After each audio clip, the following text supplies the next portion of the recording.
Binding energy जितनी ज्यादा होगी उतना ही न्यूक्लियस स्टेबल होगा। सीधा सा हिसाब, more the binding energy stable will be the nucleus, क्योंकि बाइंडिंग एनर्जी ही न्यूक्लियॉन्स को यानी न्यूक्लियस के अंदर वाले पार्टिकल्स को बांध कर रखती है। लेकिन अब अगली बात यह है कि हमने ठीक है बोल दिया कि बाइंडिंग एनर्जी से न्यूक्लियस की स्टेबिलिटी पता लगती है। More the binding energy more will be the stability. मगर यार बाइंडिंग एनर्जी कभी कभी धोखा दे जाती है। उसकी बजाय हमें क्या चेक करना चाहिए? बाइंडिंग एनर्जी पर न्यूक्लियन यानी कल्ले कल्ले न्यूक्लियन को कितनी बाइंडिंग एनर्जी यूज हो रही है। एक एग्जांपल के साथ बात करते हैं। हम एक एग्जांपल लेते हैं Fe56 का और एक किसका, यूरेनियम 235 का। ठीक है, मास नंबर के हिसाब से इसके नाम पढ़ते हैं, Fe56, यूरेनियम 235। अगर हम डाटा चेक करें तो जो Fe है ना, इसकी बाइंडिंग एनर्जी 492 के करीब है, 492। ओके, और अगर यूरेनियम 235 की बात करें तो 1800 के करीब है। ये 500 के करीब हो गई, ये 1800 के करीब 1783 होती है। अगर आप डाटा चेक करें, नेट पे देख लो, बुक में देख लो, कहीं पर, तो सबकी बाइंडिंग एनर्जी अवेलेबल होती है। यार इसकी बाइंडिंग एनर्जी कितनी है, 492, इसकी बाइंडिंग एनर्जी कितनी है, 1783, 1800 के करीब, 500 के करीब। अब बाइंडिंग एनर्जी अगर मैं चेक करता हूं तो ज्यादा स्टेबल किसको होना चाहिए, यूरेनियम 235 को। आयरन उसके कंपैरिजन में कम स्टेबल होना चाहिए, क्योंकि हमने बोला जितनी बाइंडिंग एनर्जी होगी उतनी ही स्टेबिलिटी ज्यादा होगी। मगर पॉइंट यह है कि जो यूरेनियम है वो तो बड़ा अनस्टेबल है, ये तो रेडियो एक्टिव है, रेडियो एक्टिविटी कर जाता है। यार इतना अनस्टेबल है कि कभी भी यूरेनियम से थोरियम में कन्वर्ट हो जाता है, हमने पहले भी बोला। तो दोनों में स्टेबल ज्यादा Fe है, बाइंडिंग एनर्जी 492 है, उसकी कम है लेकिन स्टेबिलिटी ज्यादा है। अब चक्कर क्या है भाई, चक्कर यह है कि ये है तो 492, मगर इस 492 बाइंडिंग एनर्जी ने सिर्फ इसके अंदर के कितने पार्टिकल्स को बांधना है, 56 को। नंबर ऑफ न्यूक्लियस कम है ना इसके अंदर, कल्ले कल्ले को कितनी मिलेगी हमने वो देखना है। जैसे होता है ना GDP, gross domestic product, GDP नहीं कहते। अब वो कोई ज्यादा कमा रहा है, कोई कम कमा रहा है, लेकिन ओवरऑल एवरेज निकालो तो देश का क्या निकलता है, जीडीपी निकलता है उसके हिसाब से। तो भाई इसके अंदर पार्टिकल कितने हैं, सिर्फ 56। अब 492 को अगर मैं 56 से डिवाइड कर देता हूं तो ये आ जाती है बाइंडिंग एनर्जी पर पार्टिकल, जिसको कहते हैं बाइंडिंग एनर्जी पर न्यूक्लियॉन। अगर इसको सॉल्व करूंगा तो ये आ जाएगी 8.5 से ऊपर चले जाएगी, 8.79 आएगी इसको सॉल्व कर तो। वैसे याद किया जाता है कि 8.5 आयरन का। और इसके अंदर पार्टिकल कितने हैं भाई, 235, 235। ज्यादा पार्टिकल्स हैं भाई, ज्यादा को बांध के रखना है, कल्ले कल्ले को कितनी मिलेगी तो डिवाइड करना पड़ेगा 235 से। ये आ जाएगी इसकी बाइंडिंग एनर्जी पर न्यूक्लियन, ये 7 पॉइंट समथिंग चली जाएगी। कितनी हो जाएगी, 7.5 के करीब आती होती है। अब दोनों को कंपेयर कर लो, इन दोनों में बाइंडिंग एनर्जी तो यूरेनियम की ज्यादा, लेकिन पर न्यूक्लियन देखोगे तो किसकी ज्यादा आएगी, आयरन की। आयरन सबसे ज्यादा स्टेबल है। आयरन का न्यूक्लियस, एटम की बात नहीं कर रहे हम, न्यूक्लियस की बात कर रहे हैं। तो बेटा आयरन का जो न्यूक्लियस है वो सबसे ज्यादा स्टेबल है, उसकी स्टेबिलिटी सबसे ज्यादा होती है, मैंने आयरन का एग्जांपल लिया जो सबसे ज्यादा स्टेबल है, और इसका एग्जांपल लिया जो रेडियो एक्टिव ही है।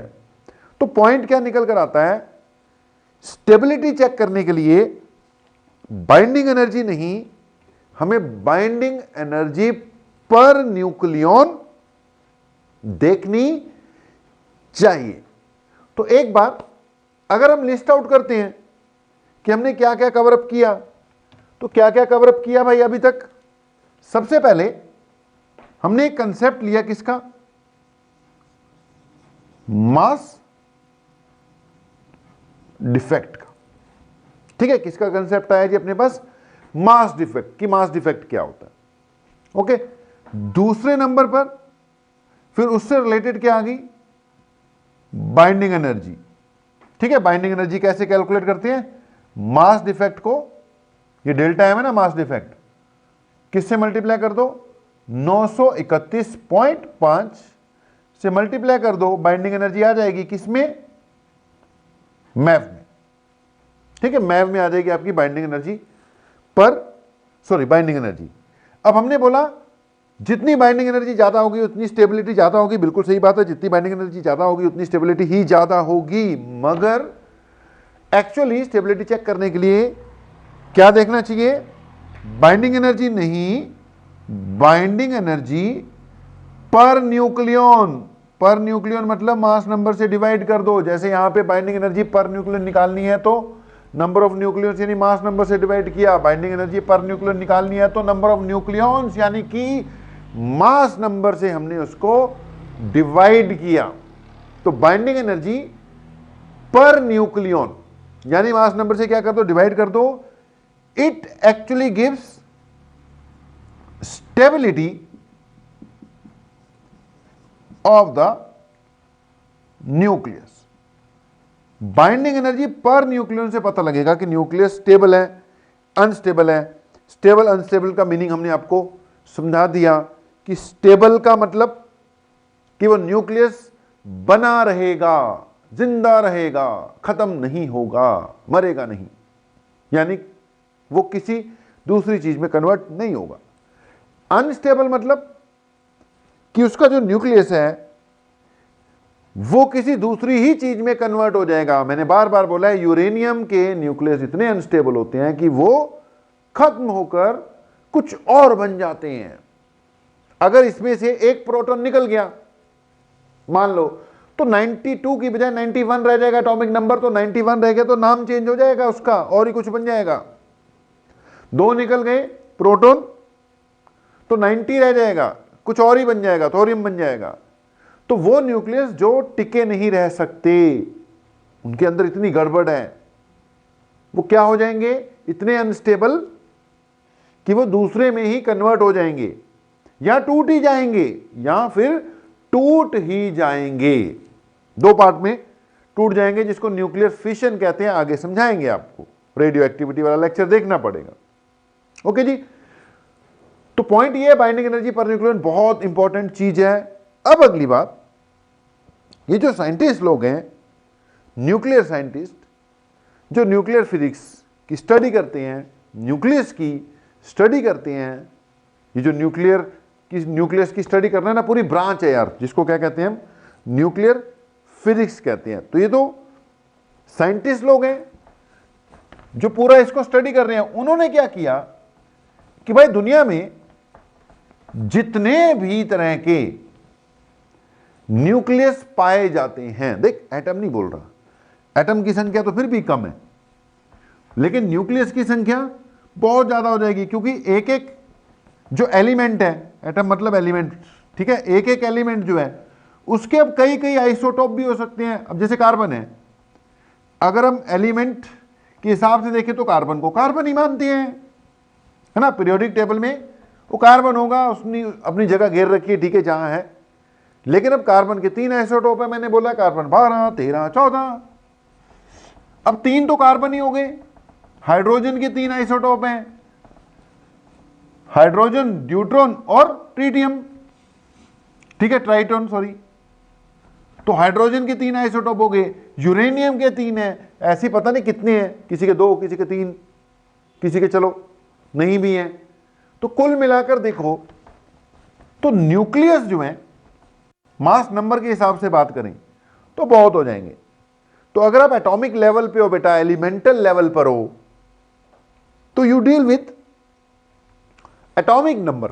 जेड के हिसाब से बात चलती है कि Z equal to 1, Z equal to 3, Z equal to 3, 4।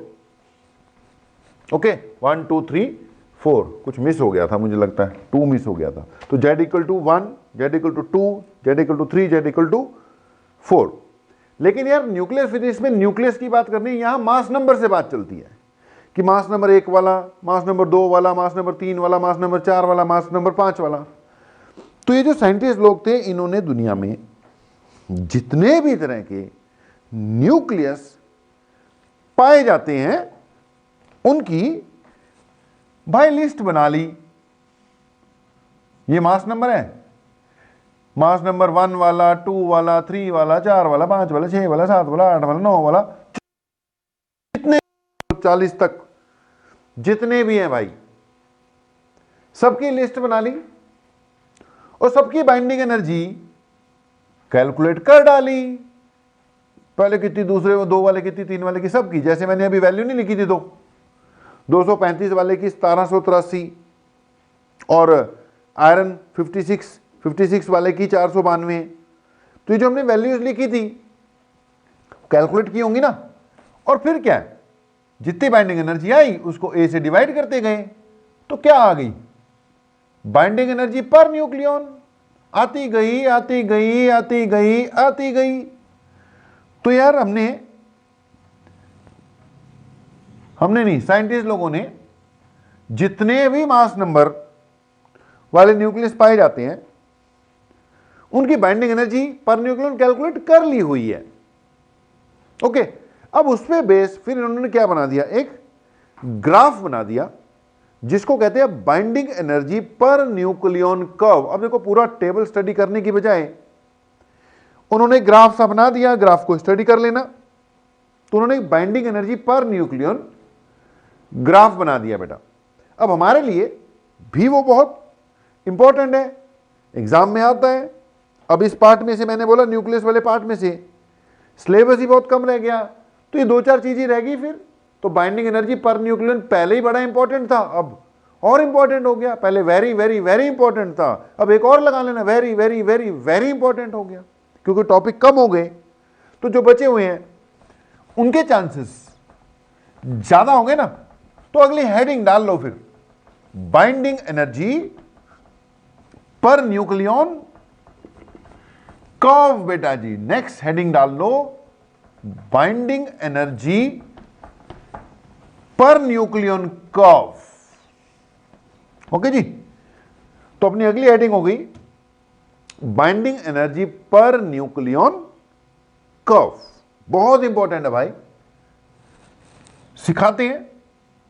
इसमें क्या फंडा है, binding energy per nucleon curve. पूरा लिख लो यार, binding energy per nucleon curve मतलब binding energy by A versus mass number. तो हेडिंग ही डाल लो यार, binding energy per nucleon curve बेटा जी। तो ये हो गया binding energy per nucleon curve. ध्यान देना, इसमें इसने क्या किया, binding energy per nucleon versus mass number graph बनाया। अभी मैंने जो बनाया था ना ग्राफ, वही था ना, एक टेबल जो बनाया था उसमें मास नंबर के हिसाब से चल रही थी ना सारी बात। तो binding energy per nucleon curve मैंने बोला बहुत बहुत इंपॉर्टेंट है। इसमें एक तो आपको इसकी जो भी शेप आती है वो याद रहनी चाहिए, और दूसरा इसमें से जो कंक्लूजन निकल कर आएगा वो भी आना चाहिए। तो मैं नॉर्मली पहले डायग्राम बना देता होता हूं, उसके बाद उसको एक्सप्लेन करता हूं। अब इसमें पहले मैंने डायग्राम नहीं बनाया ताकि तुम्हें पता लगे कैसे कैसे इसको बनाना है। बनाते वक्त भी 2-4 बातें बताएंगे। तो पॉइंट ये है, एक तरफ क्या प्लॉट किया हमने, बाइंडिंग एनर्जी पर न्यूक्लियन इन मैव, ये मैव में है बेटा जी, और एक तरफ मास नंबर। इसकी तो चलो 1 2 3 4 5 ही आना है, कोई यूनिट नहीं लेनी। तो एक तरफ बाइंडिंग एनर्जी पर न्यूक्लियन, एक तरफ मास नंबर। मास नंबर आपके 250 तक तो जाएंगी, आपने इसको उसके हिसाब से क्या कर लेना, डिवाइड कर लेना। जैसे यहां 0 लिख दिया, ये हो गया 20 40 60, करते करते मान लो आप इसको 240 तक तो ले ही गए, ठीक है ना। 240 उससे आगे भी जा सकता है, ले गए। 40 60 ले लिख देते हैं, 80 100 20 40 60 एंड सो ऑन, ठीक है। 240 तक ले गए यार, ये 240 पे मैंने क्या किया, इसका मान ले एंड किया, ओके। इसको 8.5 तक लेके जाना है, ठीक है। अभी मैंने बताया था आपको कि जो आयरन है उसकी कितनी आई थी, 8.79 आई थी ना, तो 8.5 से थोड़ा सा ऊपर उसको शो कर देंगे। तो इसको हमने 8.5 तक लेके जाना, ठीक है। इसको क्या मान लेते हैं, यहां पे 8 मानेंगे, ठीक है। तो 0 हो जाएगा, ये हो जाएगा, यहां पे 2 मान ले, यहां पर 4, यहां पर 6, यहां पे कहीं पे क्या आ जाएगा, 8 आ जाएगा। थोड़ा सा इसके ऊपर यहां पर 8.5 यहां तक ले गए, ठीक है जी। फिर क्या करो, 8 के नीचे यहां पे कहीं पे 6 हो गया, यहां 7 आएगा, यहां 7.5 पे एक लाइन लगा लो। कहां लगाना, 7.5 पे लगा लो, क्योंकि कुछ पॉइंट है उससे क्या आपकी शेप प्रॉपर बन जाएगी। तो यहां पे जो लाइन लगाना वो कहां पे लगाना, ये 8 हो गया, ये 6 हो गया, यहां पे कहीं पे 7 हो जाएगा, ये 7.5 आ गया मान ले। तो ये लाइन कहां चलने दो, 7.5, बाकी तुम्हें दिख ही रहा है। एक यहां पर 56 पे लाइन लगा लेना, ये 40 है, यहां कहीं 50 आएगा, यहां मान लेते हैं 56 है। तो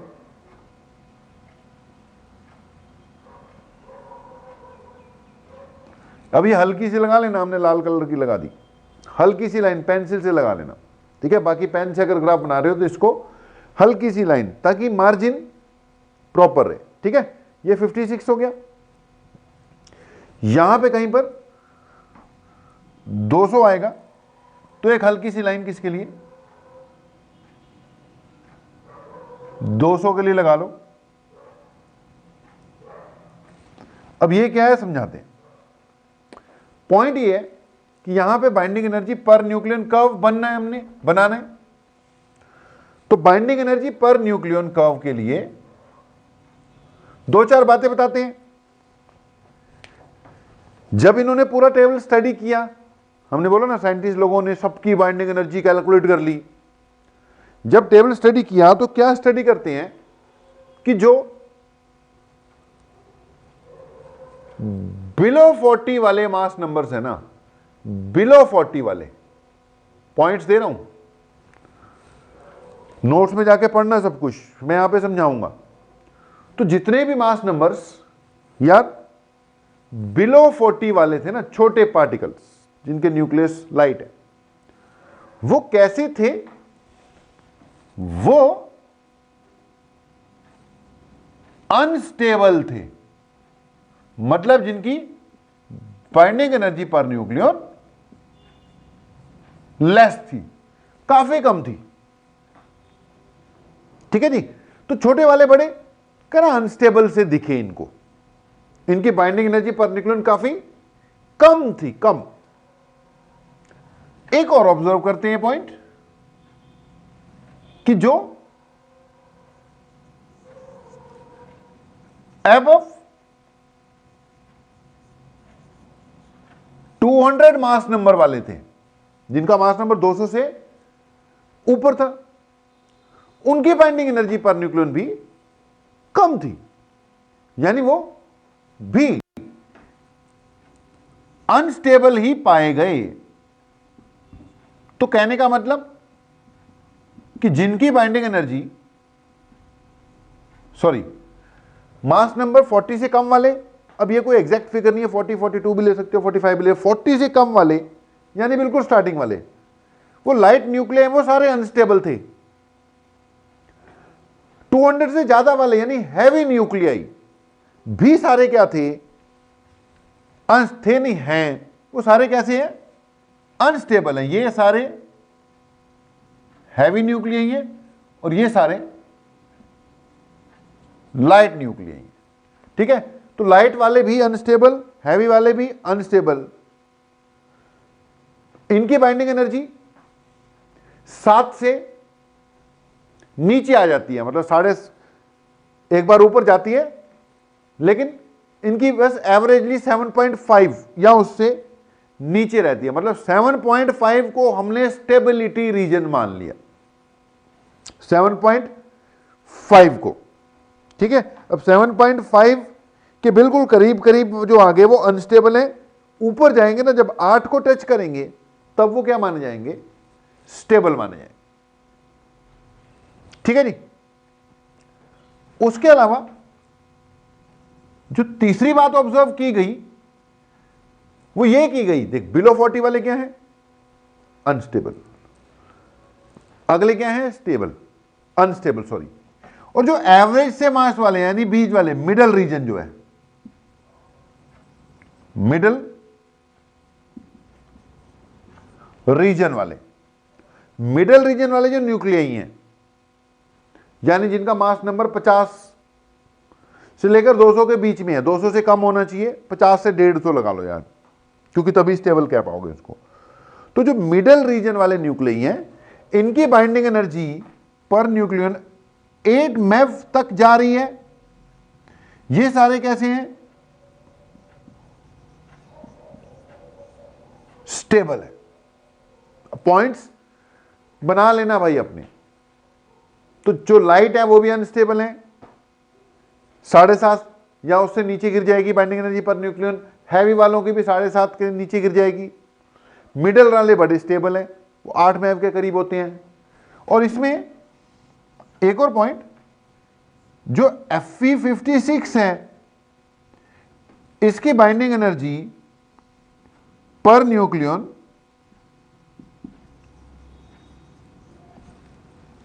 हाईएस्ट है जी। इसकी बाइंडिंग एनर्जी पर न्यूक्लियन क्या है, हाईएस्ट, इससे ज्यादा किसी की नहीं है। ये क्या है आपका, मोस्ट स्टेबल न्यूक्लियस। ये क्या है जी आपका, मोस्ट स्टेबल न्यूक्लियस।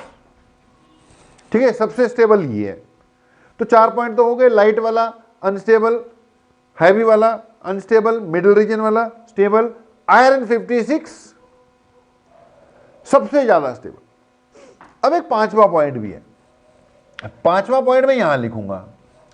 5वां पॉइंट यह है कि जो बिलो 40 वाले यानी जो लाइट न्यूक्लियाई हैं, वो सारे के सारे अनस्टेबल हैं, मगर उनमें से कुछ 2-4 पार्टिकल्स ऐसे हैं जो एक्स्ट्रा स्टेबिलिटी शो कर रहे हैं। एक्स्ट्रा स्टेबिलिटी मतलब 40 से नीचे वाले नॉर्मली सारे कैसे हैं, अनस्टेबल हैं, लेकिन उनमें से 2-4 पार्टिकल, जैसे हीलियम है, हीलियम 4 है, ये यार काफी एक्स्ट्रा स्टेबिलिटी शो कर रहा है।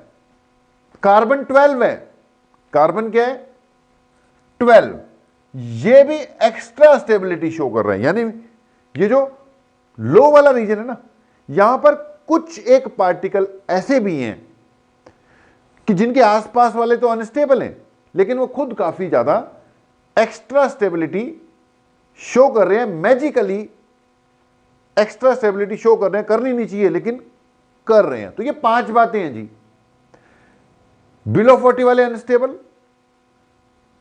अबव 200 वाले अनस्टेबल, मिडिल रीजन वाले स्टेबल 8 MeV के करीब, उनकी 7.5 या उससे नीचे गिर जाती है अनस्टेबल वालों की। लेकिन बिलो वाले में 2-4 पार्टिकल ऐसे भी हैं जो एक्स्ट्रा स्टेबिलिटी शो कर रहे हैं, बड़े स्टेबल हैं, नाम भी बता दिए। मिडल रीजन वाले स्टेबल हो गए, और जिसमें से आयरन सबसे ज्यादा स्टेबल है। इन 5 पॉइंट को ध्यान रखते हुए हमने ग्राफ बना देना है बेटा। तो यार ये जो हमने 5 बातें डिस्कस की, इसको ध्यान में रखते हुए बना देते हैं फिर कर्व इसका जैसा भी बनना है। तो अगर मैं इसका कर्व बनाऊं तो ध्यान से देखना, ये नीचे से स्टार्ट करना है,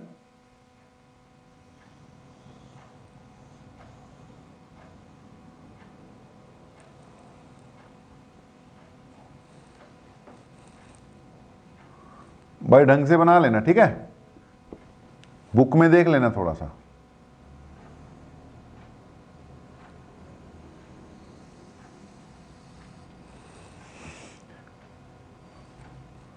ये बनेगी यार इसकी कुछ शेप।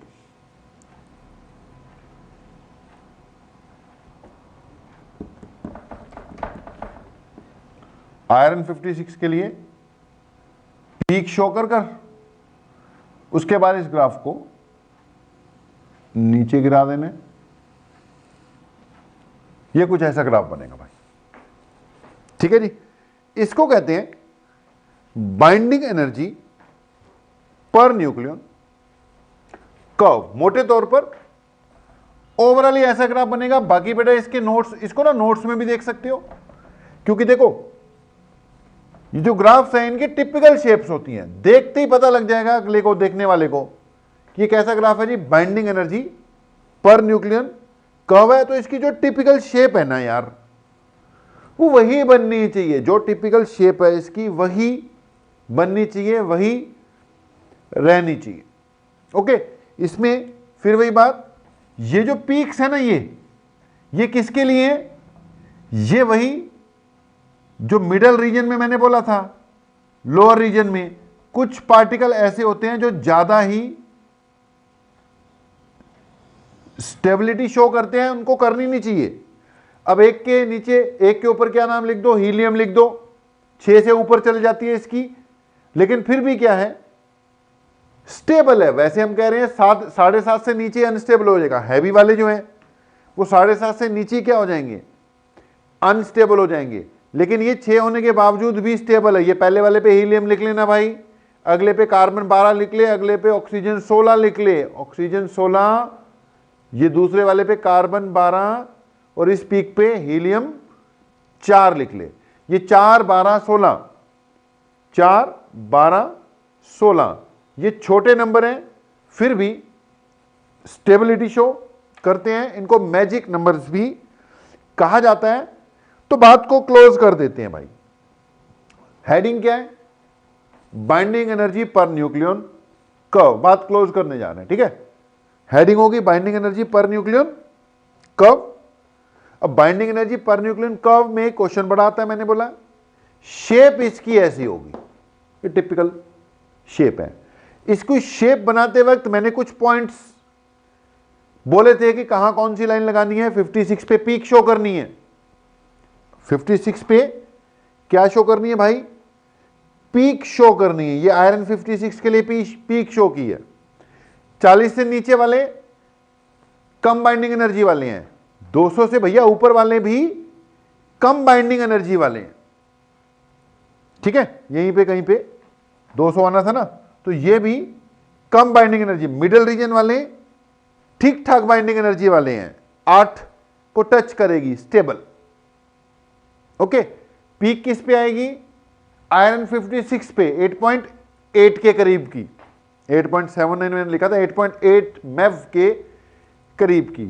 और लोअर रीजन में कुछ एक न्यूक्लियस ऐसे भी हैं जो छोटे होने के बावजूद काफी स्टेबिलिटी शो करते हैं, या काफी स्टेबिलिटी शो कर रहे हैं।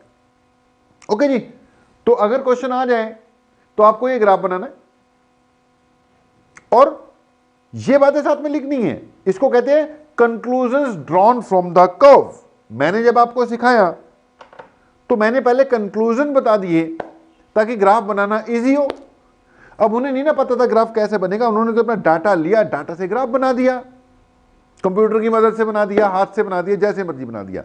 तो जो भी डाटा था उसकी मदद से इन्होंने क्या कर दिया, कर्व रेडी कर दिया। कर्व रेडी हो गया। अब कर्व रेडी होने के बाद क्या निकलेंगे, कंक्लूजन निकलेंगे। तो कर्व क्या कह रहा है, तो एग्जाम में क्वेश्चन आएगा ग्राफ बनाओ, तुमने बना दिया। एग्जाम में आएगा इससे कंक्लूजन ड्रॉ करो, तो कंक्लूजन क्या है कि भी बिलो 40 वाले अनस्टेबल हैं, उनकी बाइंडिंग एनर्जी काफी कम है, लेकिन उसमें कुछ 2-4 पार्टिकल ऐसे भी पाए जा रहे हैं, helium carbon oxygen, helium 4 carbon 12 oxygen 16, कि जो कि छोटे होने के बावजूद भी स्टेबल हैं। ज्यादा हैवी वाले यानी 200 से ऊपर वाले फिर अनस्टेबल हो गए, 7.5 से नीचे चल जाएगी उनकी binding energy per nucleon. Middle region वाले बहुत बढ़िया है, स्टेबिलिटी शो कर रहे हैं, ये स्टेबिलिटी रीजन है तुम्हारा मिडिल रीजन वाला 7.5 से तो ऊपर ही है सबकी, ठीक है जी। और आयरन के लिए क्या है, पीक है 8.8 मैप पे 56 इसका मास नंबर है, सबसे ज्यादा स्टेबल, इससे ज्यादा स्टेबल न्यूक्लियस किसी का भी नहीं होता। ओके, तो कैसे अटेम्प्ट होगा, डायग्राम बनेगा, प्रॉपर क्या होगी, लेवलिंग होगी, कंक्लूजन निकलेगा। ओके, बाकी आपका काम है, तुम जानो, तुम्हारा काम जाने, करना तो पड़ेगा। अब अगली बात ये कि इसमें एक तो क्वेश्चन ये आ जाता है कि भी कर्व ड्रॉ कर कर दिखाओ और कंक्लूजन ड्रॉ करो, वो कर दिया।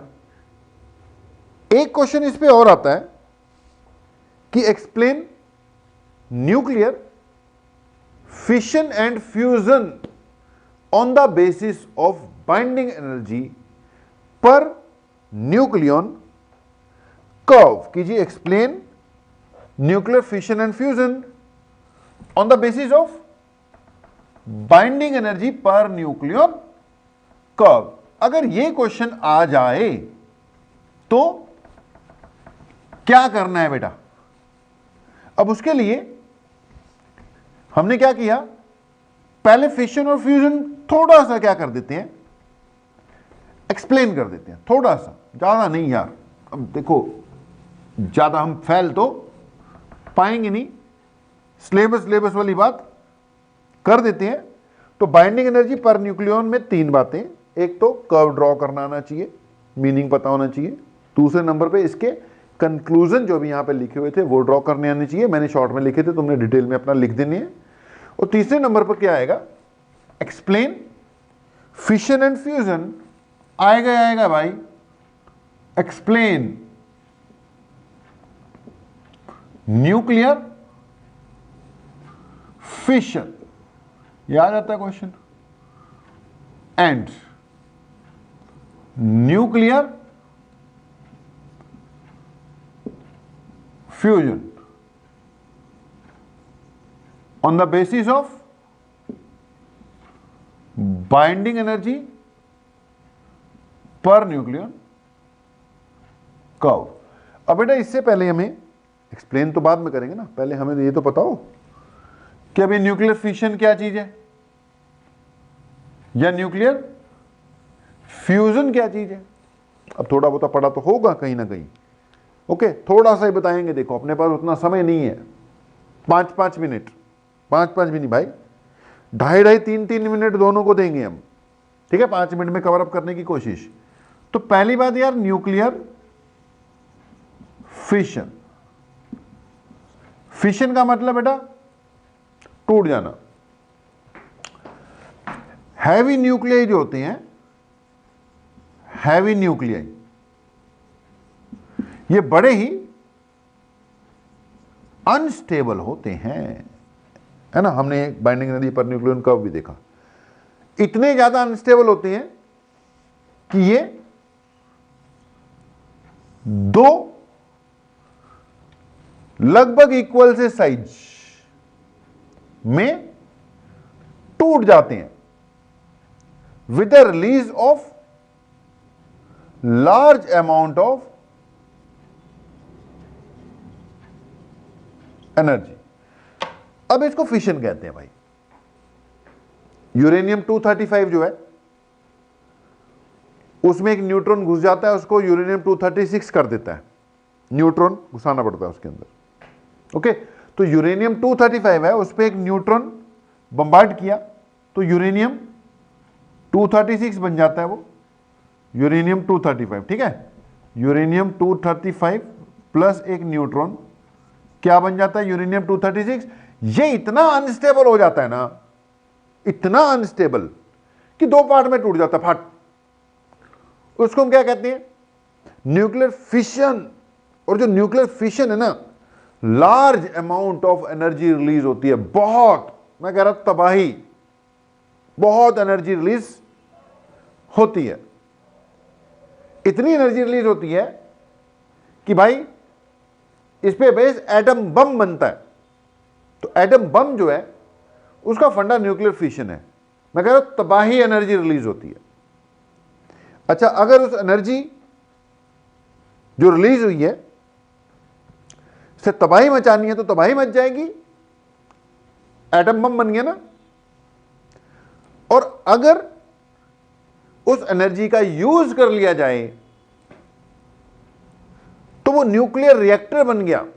न्यूक्लियर रिएक्टर में न्यूक्लियर फिशन करवाया जाता है और उससे जो एनर्जी रिलीज होती है उसका यूज किया जाता है इलेक्ट्रिसिटी जनरेट करने में। ओके, बात खत्म। न्यूक्लियर फिशन में इतनी। एक एग्जांपल भी दे दिया यूरेनियम 235 वाला, कि एक हैवी न्यूक्लियस का दो छोटे न्यूक्लियाई में टूट जाना with release of large amount of energy, this is called nuclear fission. एक एग्जांपल दे दिया। अब आते हैं न्यूक्लियर फ्यूजन पर। भैया फ्यूजन का मतलब जुड़ जाना। फ्यूजन क्या आता है, दो वेरी लाइट न्यूक्लियाई मिल जाते हैं और एक नए न्यूक्लियाई को जन्म देते हैं। यानी ये दो छोटे छोटे लाइट मिलकर एक बड़ा, बहुत हैवी तो नहीं, जब पहले दोनों छोटे हैं तो भाई दोनों मिलकर कितना बड़ा बनेंगे, तो उसी रेशियो में बनेंगे, बस मिलकर बड़ा बन जाते हैं। और खास बात क्या, with the release of energy, थोड़ी बहुत ही नहीं, तबाही, थोड़ी बहुत ही एनर्जी नहीं रिलीज, तबाही एनर्जी रिलीज हो सकती है। ओके, तो लाइट का मिलकर बड़ा हो जाना with the release of energy और हैवी का मिलकर छोटा हो जाना with the release of energy, ये दो प्रोसेस है न्यूक्लियर फिशन एंड फ्यूजन। और एनर्जी इतनी, और मैंने बोला भाई तबाही एनर्जी, ये किसका बेसिस बनता है, एटम बम का। और ये किसका, हाइड्रोजन बम का। एक हाइड्रोजन बम होता है भाई, वो भी कभी, मैंने बोला मौका मिलेगा तो सब समझा देंगे, लेकिन अभी मौका नहीं है। अभी इतना बताना है फिशन क्या होता है, फ्यूजन क्या होता है। फिशन में भैया बड़ा टूटकर छोटे बन जाते हैं, एनर्जी बड़ी रिलीज होती है। और फ्यूजन में दो छोटे मिलकर बड़ा बन जाते हैं, एनर्जी बड़ी रिलीज होती है। फ्यूजन, फिशन का एग्जांपल मैंने दे दिया, न्यूक्लियर रिएक्टर में यूज होता है, एटम बम में यूज होता है। और फ्यूजन का एग्जांपल है कि जो सन है ना, सन, स्टार्स वगैरह जो होते हैं सन, उसमें भैया जो इतनी एनर्जी, वो जो आग की लपटें फेंक रहा है सूर्य, तो कहां से आ रही है एनर्जी, आग कहां से आ रही है, वो एनर्जी आ रही है न्यूक्लियर फ्यूजन से। सूर्य में है क्या, हाइड्रोजन ही हाइड्रोजन है। वो हाइड्रोजन मिलकर, हाइड्रोजन के न्यूक्लियाई लाइट है, अनस्टेबल है, वो मिलकर हीलियम बनते जा रहे हैं। अब हीलियम देख, स्टेबल की कैटेगरी में आया था अभी, तो हाइड्रोजन मिलकर हीलियम बनते जा रहे हैं। ये फ्यूजन हो रहा है, दो हाइड्रोजन, हाइड्रोजन पहले ड्यूट्रॉन बनते हैं, ठीक है, हाइड्रोजन हाइड्रोजन ड्यूट्रॉन बनके उसके बाद किस में कन्वर्ट होते हैं, हीलियम में कन्वर्ट होते हैं। फिर वही बात, मौका मिलेगा तो रिएक्शन भी समझाएंगे। अभी इतना बता दिया, हाइड्रोजन मिलके क्या बनती जाती है, हीलियम बनती जाती है। हाइड्रोजन लाइट थी, हीलियम हैवी हो गया, उसके कंपैरिजन में हाइड्रोजन के न्यूक्लियर अनस्टेबल थे, वो स्टेबल हो गए और एनर्जी क्या हुई, रिलीज हुई। ओके, चाहे फिशन हो चाहे फ्यूजन हो, एनर्जी रिलीज होगी, स्टेबिलिटी बढ़ेगी। सवाल था फिशन और fusion, binding energy per nucleon curve के हिसाब से एक्सप्लेन करो। अब एक्सप्लेनेशन सुनो। जो हैवी न्यूक्लियाई है, हैवी है, हैवी मान लो हैवी है, ठीक है, 235 वाला इस रीजन में लाई कर रहा है। कैसा होगा ये? अनस्टेबल होगा ना, क्योंकि ये अनस्टेबिलिटी रीजन है। जो लाइट है, लाइट छोटा, दूसरा छोटा, ये भी तो अनस्टेबल रीजन है भाई। ये है स्टेबल रीजन तो, ठीक है, ये भी अनस्टेबल रीजन, ये भी अनस्टेबल रीजन। अब भैया अनस्टेबल है ना, तो इनकी कोशिश होगी कि मिलकर बड़ा हो जाएं और स्टेबिलिटी गेन करने की कोशिश की। दुनिया में कोई भी चीजें स्टेबिलिटी गेन करने के चक्कर में पड़ी रहती है, और इनकी कोशिश होगी कि भैया छोटे हो जाएं ताकि स्टेबिलिटी रीजन में आ जाएं। इनकी टेंडेंसी होगी कि भाई बड़े हो जाएं ताकि स्टेबिलिटी रीजन में आ जाएं। अब हाइड्रोजन और हाइड्रोजन छोटी है, ठीक है, ये ड्यूट्रॉन होते हैं एक्चुअली ना, हाइड्रोजन का ड्यूट्रॉन यूज होता है, तो ये है तो छोटे ना, मास नंबर 2 वाले हैं, मिलकर इस रीजन में नहीं तो हीलियम तो बन ही जाएंगे, क्योंकि हीलियम भी क्या है, स्टेबल है।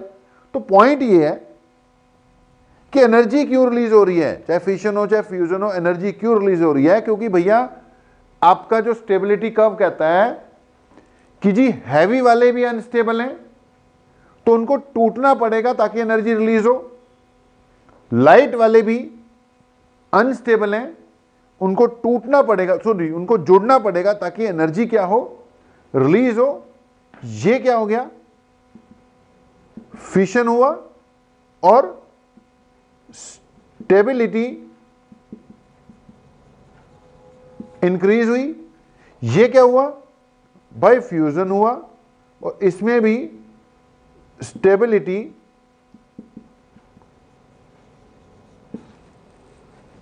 इंक्रीज हुई है। तो यार ये था पूरा का पूरा binding energy per nucleon curve वाला कंसेप्ट। तो बहुत बहुत जरूरी था जी आप लोगों के लिए, करना पड़ेगा। मास डिफेक्ट से आगे की जितनी भी चीजें हैं वेरी वेरी वेरी इंपॉर्टेंट, देख लेना। ओके, अब एक बात रह गई, बीच में मिस हुई है, लेकिन वो टॉपिक उस तरीके से चल गए थे कि हमने बोला लास्ट में अब देखेंगे उसको। एक पॉइंट और रह रहा है अपना, ये हो गया, which is concept of nuclear forces. ठीक है, पूरा जो न्यूक्लियस वाला बेटा पार्ट है, हमने पहले इंट्रोडक्शन कराई है, बेसिक टर्म्स चल रही हैं। अब ये बेसिक टर्म्स की जो मेरी लिस्ट थी उसमें लास्ट में बाइंडिंग एनर्जी पर न्यूक्लियन था, तो लिस्ट वही चल रही थी, लेकिन लास्ट में आते आते इन्होंने थोड़ा जोर पकड़ा टॉपिक्स ने, और उसके हिसाब से हमने इसको एक्सप्लेन कर दिया। सिलेबस से बाहर एक भी चीज नहीं कराई है, तो जितना करा दिया उसमें से कुछ भी छोड़ने वाला बस गुंजाइश नहीं है छोड़ने की, भाई सब कुछ कर लेना। ओके, रेडियो एक्टिविटी का लेक्चर ही अलग कर दूंगा मैं, वो अब सीबीएसई ने सिलेबस से काट दिया है। अब कुछ बोर्ड्स में हो सकता है कि ना कटिंग हुई हो, तो हम तो करा देंगे सारा का सारा, बाकी कंपटीशंस में तो आएगा ही आएगा। ठीक है, तो हम रेडियो एक्टिविटी के 2 लेक्चर उम्मीद है लगेंगे, वो 2 लेक्चर आपको प्रोवाइड कर देंगे, एक में होता हुआ तो एक में करा देंगे। ओके, लेक्चर आपको दे देंगे जैसे एक्सरेज का प्रोवाइड कर दिया था। फिलहाल हमने बोला एक छोटा सा पॉइंट रहता है, उसके बाद आपका ये एटम एंड न्यूक्लियर का सिलेबस वाइज पार्ट आपका क्या हो जाएगा, खत्म हो जाएगा। रेडियो एक्टिविटी मैंने बोला वो अलग ही लेक्चर कर देंगे। तो एक हेडिंग डालना छोटी सी है, न्यूक्लियर फोर्सेस, एक हेडिंग डाल लेना भाई, न्यूक्लियर फोर्सेस। अब बेटा न्यूक्लियस के अंदर न्यूक्लियॉन्स हैं, सॉरी भाई, तो न्यूक्लियस के अंदर क्या होते हैं, न्यूक्लियॉन्स। न्यूक्लियस में सब आ गए, न्यूक्लियस के अंदर प्रोटॉन भी आ गए, न्यूट्रॉन भी आ गए। तो न्यूक्लियॉन्स बेटा हम दोनों को कंबाइंडली कहते हैं, न्यूट्रॉन और प्रोटॉन को। अब यार हमने बोला था कि न्यूट्रॉन की चल कोई दिक्कत नहीं है, वो कौन सा एक दूसरे को धक्का लगाते हैं, ना ही उनसे यह दिक्कत है कि किसी प्रोटॉन को लात मारेंगे कि चल, लेकिन यार प्रोटॉन के साथ तो दिक्कत है ना। प्रोटॉन तो पॉजिटिवली चार्ज है, पॉजिटिव चार्ज दूसरे पॉजिटिव चार्ज का दुश्मन होता है, मारता है धक्का उसको, कैसे बैठ गया मेरे पास, है ना। तो ये एक दूसरे को प्रोटॉन प्रोटॉन तो रिपेल करते हैं ना। तो न्यूक्लियस के अंदर भाई प्रोटॉन्स भी हैं और न्यूट्रॉन्स भी हैं, ठीक है। कुछ प्रोटॉन हैं, कुछ न्यूट्रॉन हैं, और सारे के सारे बड़े प्यार से रहते हैं। क्यों रहते हैं? क्योंकि इन सब के बीच में एक फोर्स है, which force is termed as nuclear force. उस फोर्स को हम क्या कहते हैं? Nuclear force. आपको एग्जाम में जो क्वेश्चन आएगा वो आएगा, give properties of nuclear forces. उससे बाहर कोई क्वेश्चन बनता नहीं है। तो हमने इसकी प्रॉपर्टीज डिस्कस कर देनी है। मीनिंग तो कंसेप्ट यही है कि न्यूक्लियस के अंदर न्यूक्लियस है, आपस में बंधे पड़े हैं, इनके बीच में आपस में फोर्स लगता होगा, तभी इतनी छोटी सी जगह में बंधे पड़े हैं, क्योंकि डेंसिटी बहुत ज्यादा है यहां पर और जगह बहुत कम है। रेडियस इसका 10⁻⁻15 मीटर के ऑर्डर का है। तो न्यूक्लियर फोर्स की अगर मैं बात करूं, इसकी क्या लिखनी पड़ेगी मुझे? प्रॉपर्टीज लिखनी पड़ेंगी। मैं ज्यादा फैलूंगा नहीं, थोड़ा थोड़ा एक्सप्लेन करूंगा, लेकिन एग्जाम के लिए आपने सिर्फ ये जो हेडिंग आएंगी उन हेडिंग को ही कर लेना, आपका काम चल जाएगा। आप ज्यादा डिटेल में घुसने की जरूरत नहीं है, हम थोड़ा सा घुस जाएंगे। ओके, तो पहली अगर मैं बात करूं तो जो न्यूक्लियर फोर्सेस हैं, these are the strongest forces in nature. 11वीं कक्षा में अगर आप स्टार्टिंग में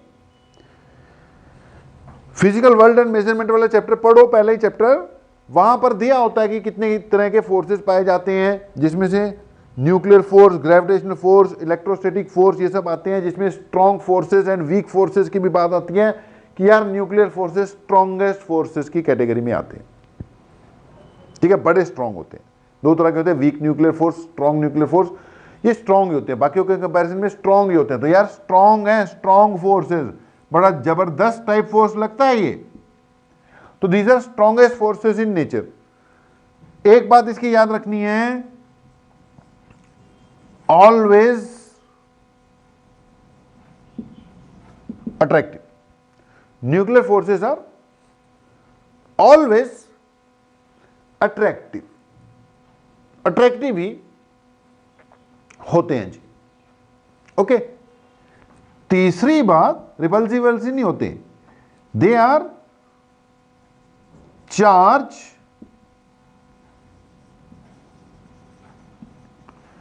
इंडिपेंडेंट। भाई चार्ज पे डिपेंड नहीं करते। प्रोटॉन प्रोटॉन के बीच में भी अट्रैक्टिव, प्यार से रहेंगे। न्यूट्रॉन न्यूट्रॉन के बीच में भी अट्रैक्टिव, कोई भेदभाव नहीं। भाई प्रोटॉन और न्यूट्रॉन के बीच में भी अट्रैक्टिव, कोई भेदभाव नहीं। एक प्रोटॉन दूसरे प्रोटॉन से भी प्यार ही करता है, एक न्यूट्रॉन दूसरे न्यूट्रॉन से भी प्यार ही करता है, और एक प्रोटॉन दूसरे न्यूट्रॉन से प्यार ही करता है। नफरत की यहां कोई गुंजाइश नहीं है। They all attract each other. Charge का कोई चक्कर नहीं है, चार्ज इंडिपेंडेंट, ठीक है जी। अट्रैक्टिव हमेशा, स्ट्रॉन्गेस्ट तो फिर है ही है। तो ये बड़ी इनकी खास बात है।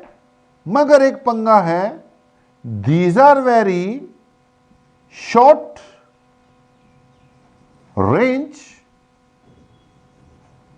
फोर्सेस।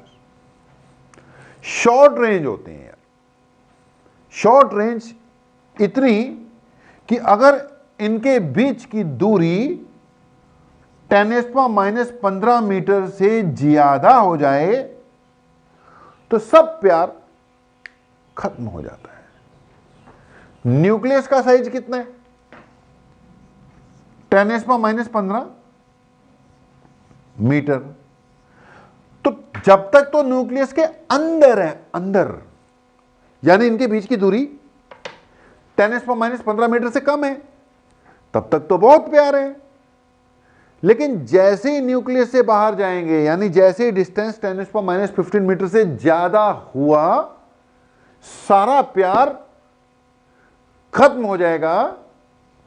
न्यूक्लियस से बाहर आते ही प्रोटॉन न्यूट्रॉन को बोलेगा जा, मैं तुझसे प्यार नहीं करता, और एक प्रोटॉन दूसरे प्रोटॉन से बोलेगा कहां चिपक के बैठा हुआ था, मारेगा लात उसको।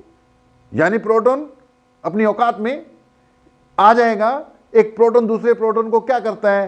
रिपेल करता है ना। अंदर पता नहीं क्या मजबूरी थी, प्यार दिखा रहे थे, जुड़े हुए थे, क्योंकि न्यूक्लियर फोर्स का डंडा पड़ रहा था कि न्यूक्लियर फोर्स अंदर तो लगेगा। प्यार करो सारे एक दूसरे को, अट्रैक्ट करो सारे एक दूसरे को। जैसे न्यूक्लियस से बाहर आएंगे, यानी इनके बीच की दूरी 10⁻15 मीटर से ज्यादा होगी, तो बाहर आते ही न्यूट्रॉन दूसरे न्यूट्रॉन को बोलेगा तू कौन है भाई, मैं तुझे नहीं जानता। एक प्रोटॉन दूसरे प्रोटॉन को बोलेगा तू मेरे पास कैसे था, चल दूर, रिपल्सन शुरू हो जाएगी। एक प्रोटॉन दूसरे न्यूट्रॉन को बोलेगा कि हम नहीं जानते तुम्हें भैया। एक न्यूट्रॉन प्रोटॉन को बोलेगा हम भी नहीं जानते भैया। तो ये जो भी प्यार था सिर्फ तब तक था जब ये न्यूक्लियस के अंदर थे। भाई बाहर आते ही कूलम्स फोर्स प्रोटॉन प्रोटॉन के बीच में हावी हो जाएगा। तो वेरी शॉर्ट रेंज, आपने कूलम फोर्स में पढ़ा हुआ है पहले चैप्टर में कि कूलम फोर्स लॉन्ग रेंज है, मगर लॉन्ग रेंज है, दूर दूर तक लगेगा, मगर वो तभी लगता है जब तक उनके बीच का डिस्टेंस 10⁻15 मीटर से ज्यादा है। अब 10⁻15 मीटर से ज्यादा डिस्टेंस हुआ तो कूलम फोर्स लगेगा, न्यूक्लियर फोर्स नहीं लग सकता। लेकिन 10⁻15 मीटर से डिस्टेंस कम हो गया तो वहां कूलम फोर्स नहीं लग पाता, क्योंकि उल्टे वाला यानी अट्रैक्टिव वाला एक न्यूक्लियर फोर्स लगना शुरू हो जाता है जो सबको बांध कर रखता है। तो भैया strongest force in nature, always attractive, charge independent, short range forces. एक इसके बारे में लिख लेना। हाँ भाई, तो क्या क्या प्रॉपर्टीज हुई इसकी? स्ट्रॉन्गेस्ट फोर्स है भाई, अट्रैक्टिव होते हैं, चार्ज का कोई चक्कर नहीं है, मगर लगते बस न्यूक्लियस के अंदर है। ओके, अच्छा एक बात और इसके बारे में, 6 प्रॉपर्टी कराएंगे बेटा। 5वीं बात कि दे आर स्पिन डिपेंडेंट। क्या जी? Spin dependent. 5वां point, they are spin dependent. अब बेटा इसके बारे में बहुत ज्यादा नहीं बता पाएंगे, इतना बता देते हैं कि जैसे किसी भी एटम में उनकी एक इलेक्ट्रॉनिक कॉन्फ़िगरेशन होती है ना। अब इलेक्ट्रॉनिक कॉन्फ़िगरेशन के हिसाब से डिफरेंट शेल्स में, डिफरेंट लेवल्स में आप वो फिलिंग करते हो, इलेक्ट्रॉन सेट करते हो, और हर लेवल पर एक क्लॉकवाइज और एंटी क्लॉकवाइज स्पिन का कंसेप्ट आता है। वैसे बेटा न्यूक्लियस के भी लेवल्स होते हैं। न्यूक्लियस के अंदर जो पार्टिकल्स है भाई, उनके भी लेवल्स होते हैं, उनकी भी फिलिंग होती है। वो हायर क्लासेस में, एमएससी वगैरह में, बीएससी में, एमएससी में स्टडी करोगे तो करोगे, यहां तो हम नहीं कराएंगे, लेकिन इतना बता दें लेवल्स होते हैं, और उनमें भी हर पार्टिकल की अपनी अपनी एक स्पिन होती है यार, क्लॉकवाइज और एंटी क्लॉकवाइज। अब हम यहां ये कह रहे हैं कि स्पिन पे तो डिपेंड करते हैं, ठीक है, स्पिन पे डिपेंड करते हैं। होंगे अट्रैक्टिव ही, अगर सेम स्पिन वाले हैं तो कम न्यूक्लियर फोर्स लगेगा, ऑपोजिट वाले होंगे तो उनके बीच में ज्यादा लगेगा, तो हम कहेंगे स्पिन पे डिपेंड करते हैं। आपने बस, मैंने बोला अभी +2 लेवल तक हेडिंग याद रखनी है, बहुत ज्यादा समझाने के लिए अब ज्यादा टाइम लग जाएगा, उतना टाइम अपने पास है नहीं है भाई। तो strongest force always attractive, charge independent, spin dependent, short range forces. एक प्रॉपर्टी और है बड़ी खास है कि these are the exchange forces. अब इसको मैं एक्सप्लेन कर देता हूं।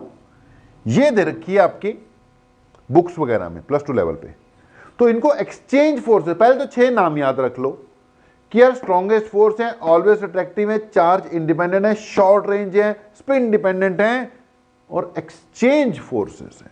एक्सचेंज फोर्सेस का कंसेप्ट हम बता देते हैं। ये एक भैया जापानी साइंटिस्ट था युकावा, ये उसकी थ्योरी है। ये जो एक्सचेंज फोर्सेस वाली बात है इसको युकावा थ्योरी के नाम से भी जाना जाता है, ठीक है, इसको युकावा थ्योरी के नाम से भी जानते हैं। अब युकावा थ्योरी या जो एक्सचेंज फोर्सेस वाली बात यह है कि इनके बीच में अट्रैक्शन इसलिए है क्योंकि ये किसी पार्टिकल का एक्सचेंज करते रहते हैं। क्यों अट्रैक्शन है इनके बीच में? Because they exchange some particle. Neutron एक पार्टिकल एक्सचेंज करता है प्रोटॉन के साथ। ओके, तो कह रहा है इसलिए एक्चुअली पॉइंट ये है कि ज्यादा डिटेल में घुस जाऊं, अब घुसना पड़ेगा मुझे लग रहा है। तो ये बोला जाता है कि न्यूक्लियस के अंदर तुम 6 बातें याद कर लो, पेपर में एग्जाम में क्वेश्चन अटेम्प्ट हो जाएगा। अब हम युकावा का नाम लिख दिया, तो युकावा थ्योरी तो थोड़ी सी देखो अब एक्सप्लेन करनी पड़ेगी, काम की है, आगे रेडियो एक्टिविटी में काम आ जाएगी, कुछ 1-2 रिएक्शन भी लिखेंगे तो कर देते हैं। तो कहते हैं यार ये जो न्यूक्लियस है ना, इसके अंदर न्यूट्रॉन प्रोटॉन कहता है अलग अलग चीज है ही नहीं है। अंदर ही अंदर क्या होता रहता है? न्यूट्रॉन प्रोटॉन में कन्वर्ट होता रहता है, प्रोटॉन न्यूट्रॉन में कन्वर्ट होता रहता है, एक प्रोटॉन दूसरे प्रोटॉन में कन्वर्ट होता रहता है, एक न्यूट्रॉन दूसरे न्यूट्रॉन में कन्वर्ट होता रहता है। यानी ये पार्टिकल सेम ही है, इनके एनर्जी स्टेट्स क्या हैं? डिफरेंट है। न्यूट्रॉन कहता है कभी भी प्रोटॉन बन सकता है, प्रोटॉन कभी भी न्यूट्रॉन बन सकता है, एक न्यूट्रॉन दूसरा न्यूट्रॉन बन सकता है, एक प्रोटॉन दूसरा प्रोटॉन बन सकता है। मान लो कि ये एक हॉल है यार, इसमें कुर्सियां लगी हुई हैं। अब यूरेनियम 235 है तो मान ले इसके अंदर 235 कुर्सियां लगी हुई हैं। यूरेनियम 235 का मास नंबर कितना होता है? 235। इसके अंदर मान लो कितनी कुर्सियां लगी हुई हैं? 235 कुर्सियां लगी हुई हैं। कुछ पे न्यूट्रॉन लिखा हुआ है, कुछ पे प्रोटॉन लिखा हुआ है। 92 पे क्या लिखा हुआ है? प्रोटॉन, क्योंकि यूरेनियम 235 की मैं बात कर रहा हूं, 235 उसके अंदर पार्टिकल होते हैं, 92 उसका एटॉमिक नंबर होता है, तो उसमें प्रोटॉन कितने होंगे? 92।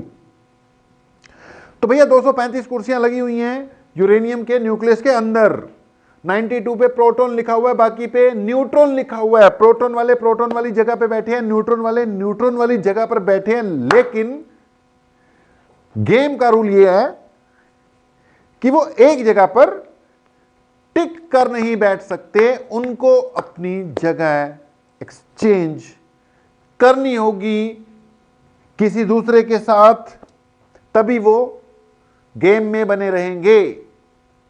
और इस चक्कर में ये अपनी जगह एक्सचेंज करते रहते हैं। लेकिन जगह एक्सचेंज करने का मतलब न्यूट्रॉन वाला अगर प्रोटॉन वाली कुर्सी पे आके बैठ गया तो वो प्रोटॉन हो जाएगा, और प्रोटॉन वाला न्यूट्रॉन वाली कुर्सी पे बैठ के आगे आके बैठ गया तो वो न्यूट्रॉन हो जाएगा।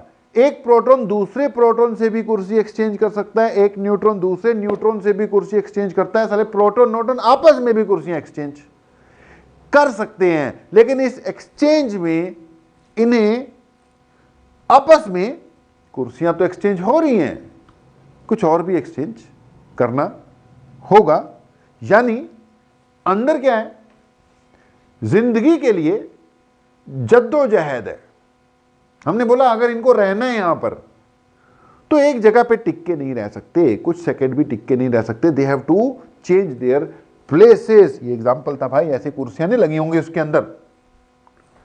तो मैं बस ये कहना चाहता हूं, अंदर ही अंदर न्यूट्रॉन प्रोटॉन में कन्वर्ट होता रहता है, अंदर ही अंदर प्रोटॉन न्यूट्रॉन में कन्वर्ट होता रहता है, अंदर ही अंदर न्यूट्रॉन दूसरे न्यूट्रॉन में कन्वर्ट रहता रहता है, अंदर ही अंदर एक प्रोटॉन दूसरे प्रोटॉन में कन्वर्ट होता रहता है। और इस दौरान ये कुछ एक्सचेंज करते हैं। बेटा एक्सचेंज तो एनर्जी ही करते हैं, लेकिन वो एनर्जी पार्टिकल के फॉर्म में होती है ये एक पार्टिकल एक्सचेंज करते हैं जिसको क्या कहते हैं, पाई मिजोन।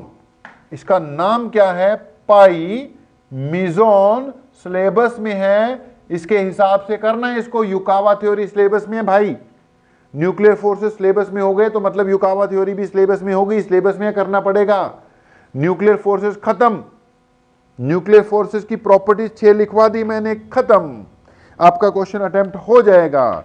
अब वो जो लास्ट प्रॉपर्टी उसकी डिटेल चल रही है, जिसको बोलते हैं हम युकावा थ्योरी, जिसको कहते हैं exchange theory, nuclear forces exchange forces, उस बात की एक्सप्लेनेशन चल रही है। तो अंदर ही अंदर न्यूट्रॉन प्रोटॉन में कन्वर्ट होता रहता है भैया, न्यूट्रॉन में भी प्रोटॉन, न्यूट्रॉन में भी प्रोटॉन, प्रोटॉन में, इस दौरान ये पार्टिकल एक्सचेंज करते हैं जिसका नाम है पाई मिजोन। ये पाई मिजोन भैया 3 तरह के होते हैं, पाई प्लस, पाई माइनस, पाई न्यूट्रल। 3 तरह के होते हैं, बहुत पार्टिकल होते हैं भाई, न्यूक्लियर फिजिक्स अभी तुमने पढ़ी ही कहां है, बहुत होते हैं। तो न्यूट्रॉन जब प्रोटॉन में कन्वर्ट होता है पाई मिजोन बनता है, लेकिन यार ये रिएक्शन अनबैलेंस हो जाएगी क्योंकि न्यूट्रॉन न्यूट्रल होता है और प्रोटॉन पे पॉजिटिव चार्ज होता है। मतलब जब न्यूट्रॉन प्रोटॉन में कन्वर्ट होता है तो पाई नेगेटिव निकलेगा, क्योंकि ये पॉजिटिव है ये नेगेटिव है, दोनों पे सेम चार्ज हो जाएगा, सेम मैग्नीट्यूड में, इस पे पॉजिटिव है इस पे नेगेटिव है, इस पे ई चार्ज ही होगा, नेट चार्ज अभी भी क्या आएगा, 0, क्योंकि पहले 0 था तो अब भी 0 है। प्रोटॉन जब न्यूट्रॉन में कन्वर्ट होगा तो पाई प्लस को निकलना पड़ेगा। प्रोटॉन जब न्यूट्रॉन में कन्वर्ट हुआ, इधर भैया पॉजिटिव है, इधर भी क्या आएगा, पॉजिटिव होगा। न्यूट्रॉन जब न्यूट्रॉन में ही कन्वर्ट होगा तो ये न्यूट्रल वाला निकलेगा, क्योंकि इधर भी न्यूट्रल इधर भी न्यूट्रल। प्रोटॉन जब प्रोटॉन में कन्वर्ट होगा तो ये पॉजिटिव वाला निकलेगा। ठीक है जी, तो 3 तरह के मिजोन्स निकल सकते हैं। अगली बात यह है कि ये वो पार्टिकल है जिसके एक्सचेंज से इनके बीच में एक फोर्स ऑफ अट्रैक्शन बना रहता है। इसको पता है मैं इसको पाई नेगेटिव दूंगा तभी अपनी स्टेट चेंज कर पाऊंगा, इसको पता है मैं इसको पाई प्लस दूंगा तभी कर पाऊंगा, इसको पता है मैं पाई न्यूट्रल दूंगा तभी कर पाऊंगा। तो इसी चक्कर में ये आपस में बंद रहते हैं। ये क्या है जी, आपकी युकावा थ्योरी। ओके, बात खत्म। उस पार्टिकल का नाम क्या है, पाई मिजोन। मैं एक लास्ट बात और करूंगा, ये रिएक्शन लिखी हुई है, ये रिएक्शन यही नहीं रहती, आगे भी बढ़ती। ओके, युकावा थ्योरी वाली बात तो हो गई, लेकिन अब रिएक्शन तो पूरी कर दूं। ये यही नहीं रहती, ये आगे बढ़ती है। जो पाई न्यूट्रल है ये बाहर नहीं आता, न्यूक्लियस के अंदर ही अंदर रिएक्शन हुई,